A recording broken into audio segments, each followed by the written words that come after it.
샬롬. 오늘 고난주간 우리 특별 새벽 기도회 이제 마지막 날입니다. 고난주간은 이제 오늘 마지막 끝나는데, 우리 일주일 고난주간 동안 우리 찬양팀 정말로 수고를 많이 하셨어요. 근데, 그 특별 새벽 기도를 일주일만 더 하면 진짜 고난을 경험할 것 같은데 우리 찬양팀에 많이 드셨고요. 고맙습니다. 오늘 하나님의 말씀 누가복음 23장 44절에서 49절까지 있는 말씀 보죠.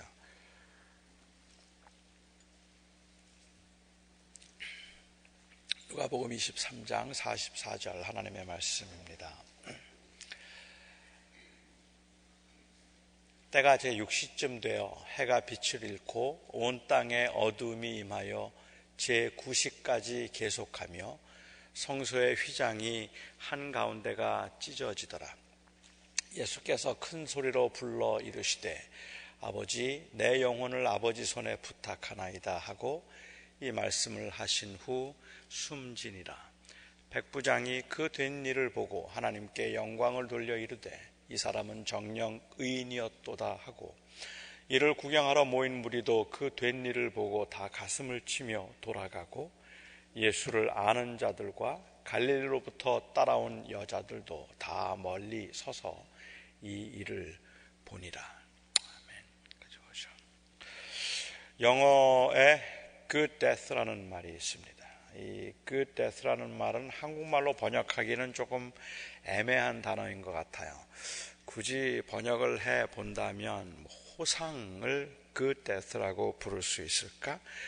좋은 죽음, 잘 죽은 것, 그것을 good death라고 그렇게 말할 수 있을 것 같아요. 그냥 오래 살다가 고생하지 않고 가는 것, 그것이 일반적으로 생각하는 그냥 좋은 죽음, good death라고 사람들은 생각해서 여러분들이 아시는 것처럼 한국에서 얼마 전까지 유행했던 말이 9988234라는 말이었습니다. 99세까지 팔팔하게 살다가 2, 3일 아프고 죽는 것, 그것이 good death다 이렇게 불렀는데 요즘은 그렇게 말하면 어른들이 9988233이겠다 말하면 그러면 눈총을 받는답니다. 그래서 요즘 한국에서는 9988234라고 말하면 안 되고요. 9988은 빼야 한답니다.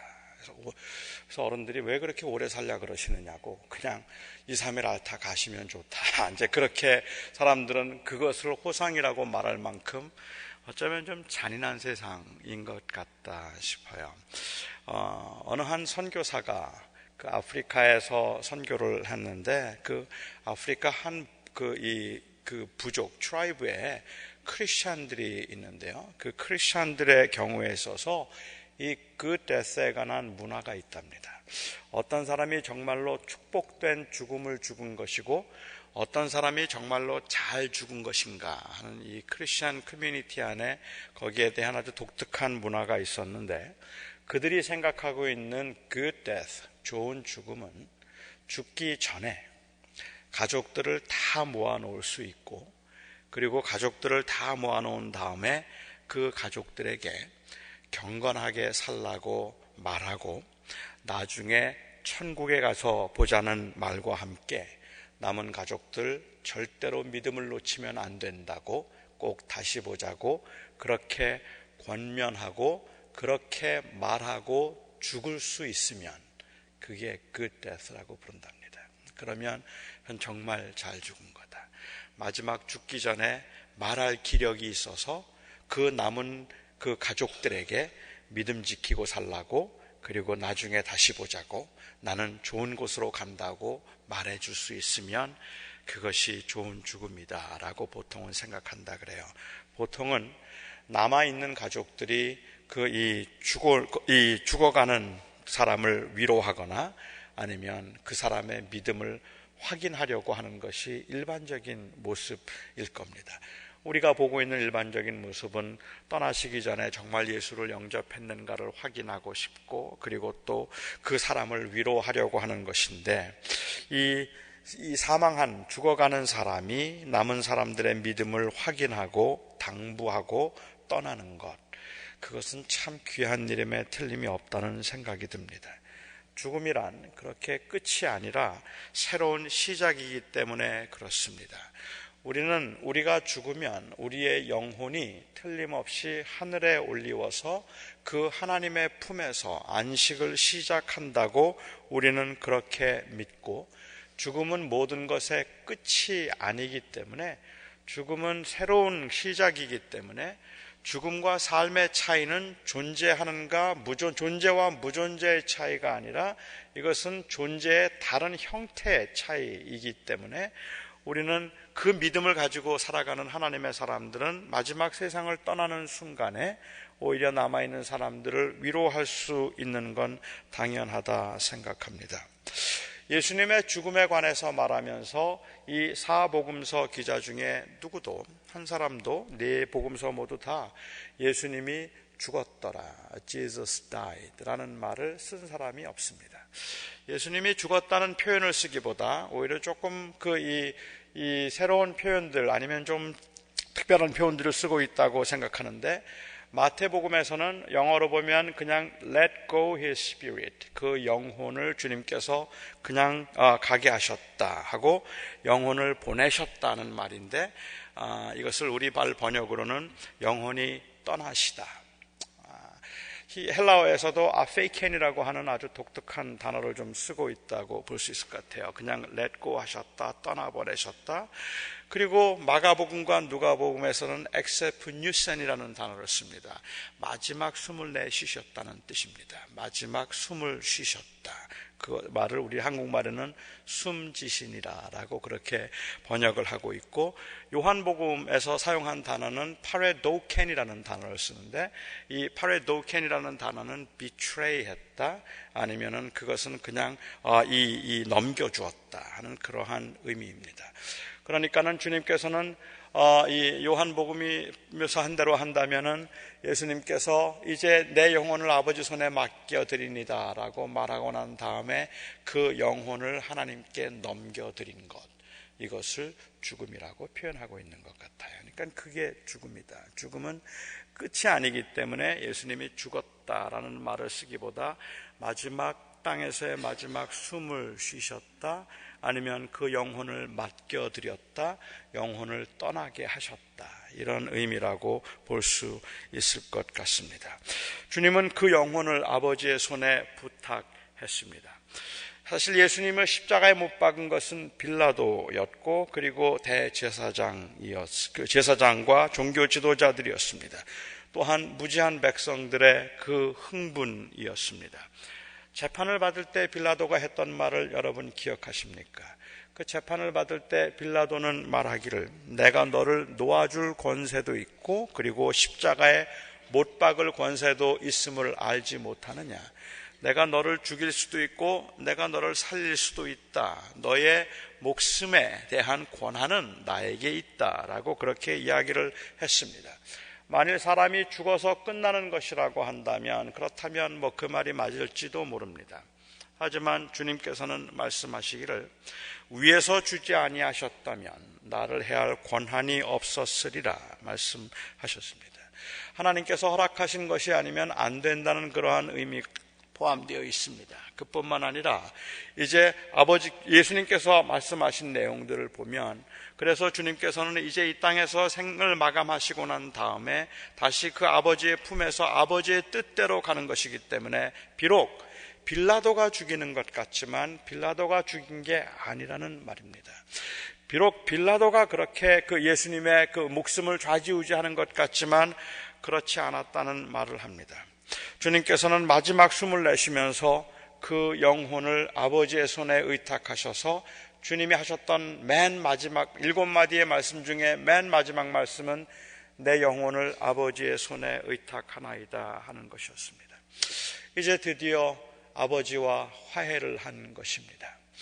우리가 지난번에 살펴본 것처럼 주님께서 그 고난의 그 끝에서, 그 절망 가운데서 하나님께 버림을 받아서 모든 인간의 저주를 그 몸에 쓰실 때 하나님은 아버지를 아버지라고 부를 수 없었습니다. 그래서 나의 하나님, 나의 하나님, 어찌하여 나를 버리셨나이까 라고 주님께서는 그리 말씀하시고, 그리고 나서 내가 목마르다 말씀하셨고, 그 목마르다는 말씀을 하시고 난 다음에 어제 저녁에 살펴본 것처럼 다 이루었다 라고 말씀하신 후에 드디어 다시 아버지를 부릅니다.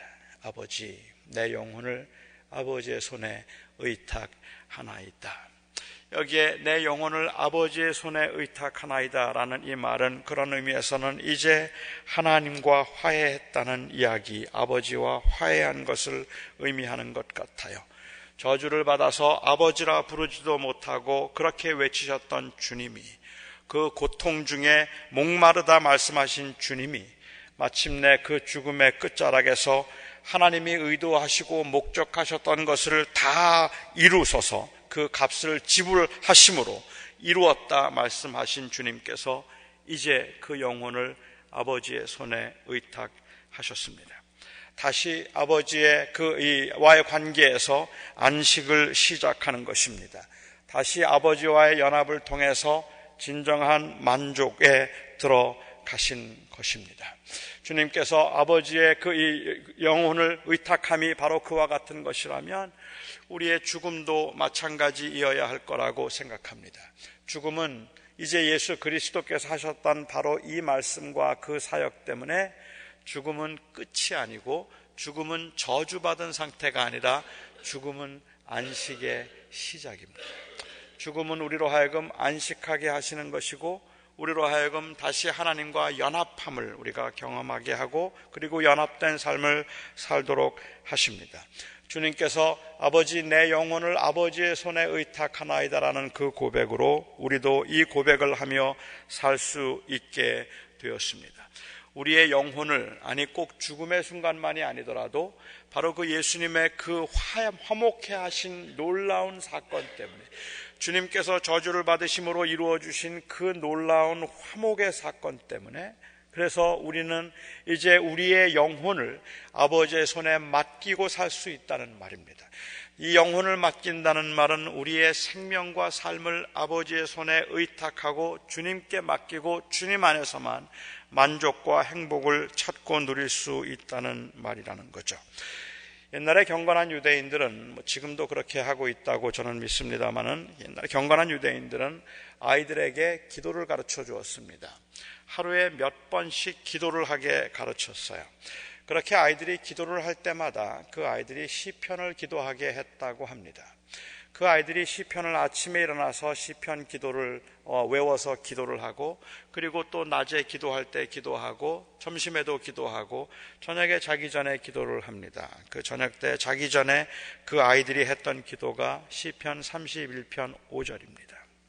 시편 31편 5절의 기도를 어린아이 때부터 그들이 자라가면서 계속해서 아이 때부터 늘 했던 기도가 시편 31장 5절입니다. 오늘 주님께서 하셨던 마지막 말씀입니다. 내 영혼을 아버지의 손에 맡기나이다. 그 기도를 그들은 어릴 적부터 했다 그래요. 아버지, 내 영혼을 아버지의 손에 맡기나이다. 그들이 이것이 예수님께서 하셨던 그 이 마지막 말씀의 예언인 것을 알았을지, 아니면 그들이 그 영혼을 맡긴다는 말, 내 영을 아버지의 손에 맡긴다는 말이 정말로 내 생명이 하나님의 손 안에 있습니다, 주님께서 저를 오늘 데려가셔도 저는 그래도 그 주님의 은혜 안에서 안식을 누릴 것입니다라는 그러한 의미에서 그 말을 할 수 있었던 것인지, 정말로 그 어린아이들이 잠자기 전에, 보통 옛날 사람들은 그렇게 생각을 했으니까 자면, 에스키모 사람들도 자면 죽는 거라고 생각했어요.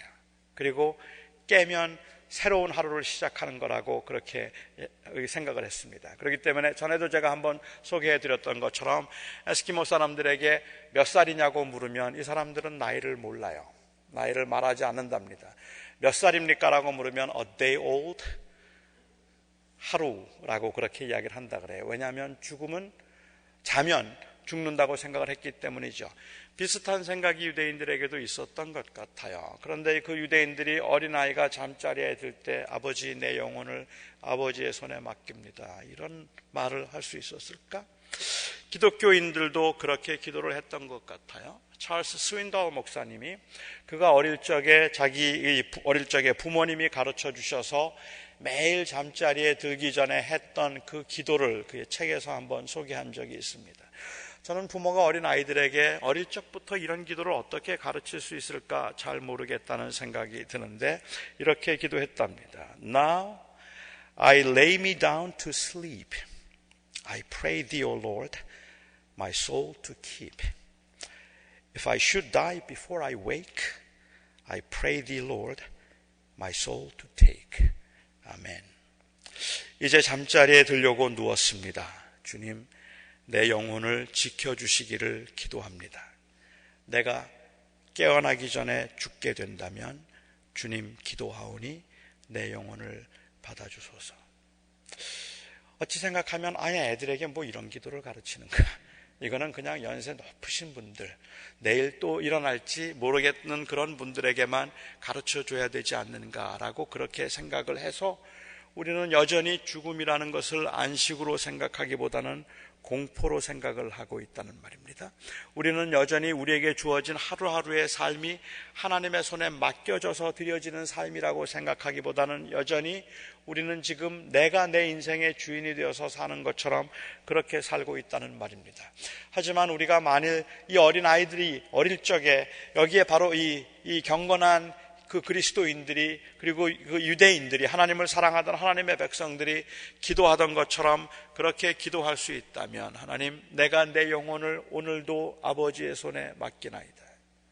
그 잠들기 전에 그 영혼을 아버지의 손에 맡길 수 있다면, 그래서 아침에 깨어나서 살아가는 삶이 하나님께서 주신 새로운 생명이라고 생각해서 살 수 있다면, 그래서 정말로 사는 게 헛되고 산다는 건 아무런 의미가 없기 때문에 그냥 빨리 죽었으면 좋겠다, 빨리 갔으면 좋겠다, 이런 마음으로 살게 되겠느냐는 말입니다. 이 기도는 그렇게 살게 만드는 것이 아니라 하루하루를 저는 새롭고 진지하고 성실하게 살아가게 만드는 힘이 된다고 생각해요. 이것은 그냥 아무렇게나 살아도 된다, 사는 건 어차피 다 고통이고 사는 거는 다 고난이고 죽음은 곧 안식이니까 내가 죽으면 그러면 내가 그곳에서 이제 안식을 누리게 될 테니까 주님, 이 지긋지긋한 세상 빨리 끝내게 해 주시옵소서, 오늘 밤이라도 제 영혼을 데려가 주시옵소서, 그 기도가 아니란 말입니다. 여기에 지금 이 찰스 스윈덜이 소개하고 있는 기도나 아니면 시편 31편에 했던 그 기도도, 심지어 주님께서 하셨던 그 기도도 그 기도가 아니라는 말입니다. 여기에 주님께 아버지 내 영혼을 주님께 의탁하나이다 라는 이 기도는 그 마지막 순간까지 최선으로 주님을 온전히 의지하고 신뢰하여서 그 삶을 주님께 맡기겠다는 그러한 말이라는 말입니다. 오늘 밤에 하루 저녁을 지나면서 하나님, 이제 내가 일어나기 깨기 전에 하나님께서 내 영혼을 데려가신다면 하나님 저를 받아주시옵소서라고, 내가 깨기 전에 죽는다면 나를 받아주시옵소서라는 기도를 어린아이에게 만약에 가르쳤고 어린아이가 그 기도를 할 수 있었다면, 그 어린아이가 했던 그 기도의 의미는 그래서 아침에 깨어났을 때 그 생명이 더할 수 없이 소중한 것이고 또 다른 사명으로 살아가고 있는 하나님께서 주신 생명이라는 마음으로 살게 만드는 힘이라고 그들은 믿었기 때문에 그렇게 가르쳤다는 말이에요. 아버지의 손에 그 영혼을 맡기고 살아가는 사람이 어떻게 살겠습니까? 아버지의 손에 그 영혼을 맡겨서 오늘 저녁이라도 하나님께서 내 영혼 거두시면 주님 저를 받아주시고 저를 주님 그 영원한 곳에 안식하게 하시옵소서라고 생각하고 그렇게 고백하고 그 믿음을 가지고 살아가는 사람들이 어떻게 살겠습니까? 어떤 마음으로 살 수 있겠습니까? 저는 이 주님 이 말씀 앞에서 과연 우리가 우리의 생명을 주님의 손에 맡길 수 있을까? 과연 우리가 우리의 삶을 주님의 손에 맡길 수 있을까? 주님의 손에 맡길 수 있을 때만 진정한 자유와 만족을 경험할 수 있지 않겠습니까? 우리가 주님을 믿는다고 말하고 예수 그리스도의 이 고난의 이 서정이 바로 저희들에게는 영원한 안식과 그리고 새로운 생명을 준 것이라고 그렇게 고백을 하면서도, 그러면서도 우리의 삶을 주님의 손에 맡기지 못하고 살아가고 있는 것이 저희들의 현실입니다. 이 기도를 가능하게 만드는 것은 내 영혼을 아버지의 손에 의탁하나이다라는 그 기도를 가능하게 만드는 것은 바로 아버지와의 연합입니다.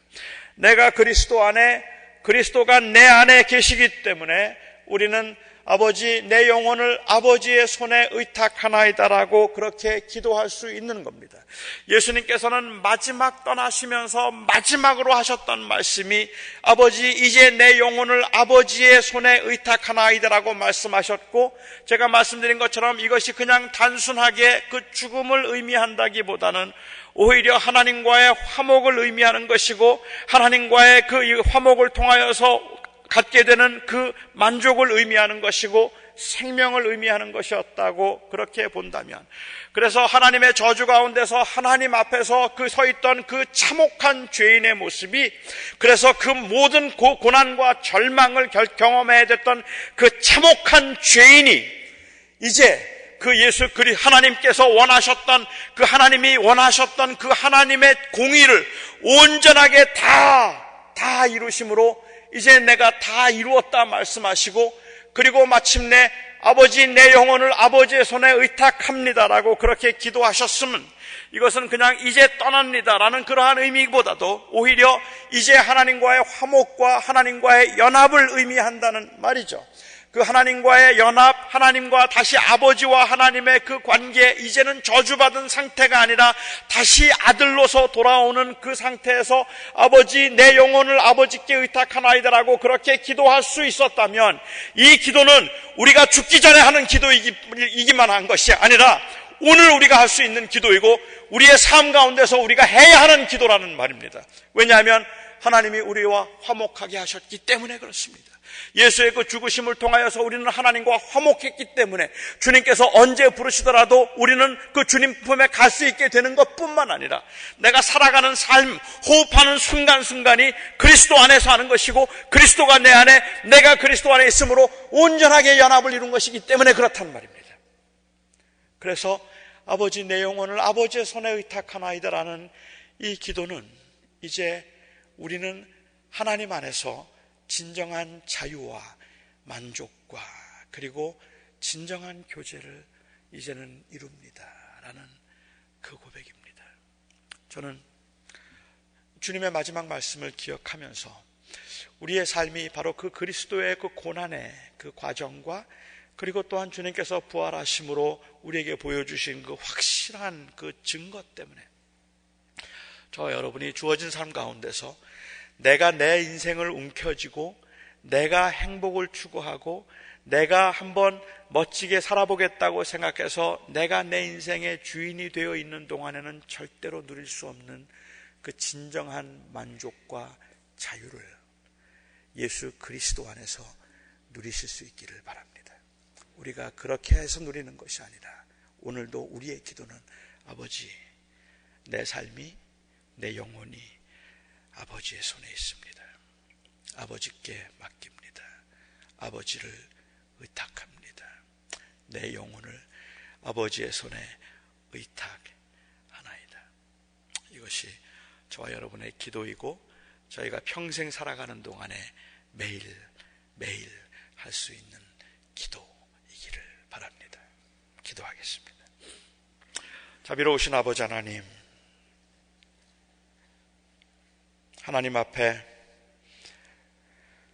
죄인이었던 저희들을 예수 그리스도께서 그 죄를 짊어지심으로, 그 심판을 짊어지심으로 모든 값을 다 지불하셔서 다 이루었다 말씀하시고 다시 하나님을 아버지라 부르셨습니다. 그리고 그 영혼을 아버지의 손에 의탁하는 기도를 통하여 하나님과의 연합을 선언하셨습니다. 그 놀라운 구원의 은혜와 바로 이 주님의 고백으로 저희들은 이 땅에 사는 동안에도, 그리고 마지막 호흡을 할 그 시간에도 우리는 이 기도를 이제 할 수 있습니다. 아버지, 우리의 영혼을 아버지의 손에 의탁하나이다. 이제는 우리가 오직 아버지 안에서만 자유함과 안식을 경험하며 오직 아버지 안에서만 만족을 우리가 누릴 것입니다. 그래서 우리가 살아가는 그 삶 동안 하루하루가 새로운 듯이 그 모든 날들을 주님의 손에 의탁하고 살아갈 수 있는 저희가 되었음을 감사합니다. 하나님이여, 그 은혜 안에 저희가 머물게 하여 주시옵시고 그 자유와 그리고 우리에게 주어진 그 놀라운 특권을 우리가 더 많이 누리며 살아갈 수 있게 하여 주시옵소서. 우리의 생명의 주인이신 예수 그리스도의 이름으로 감사하며 기도하옵나이다. 아멘.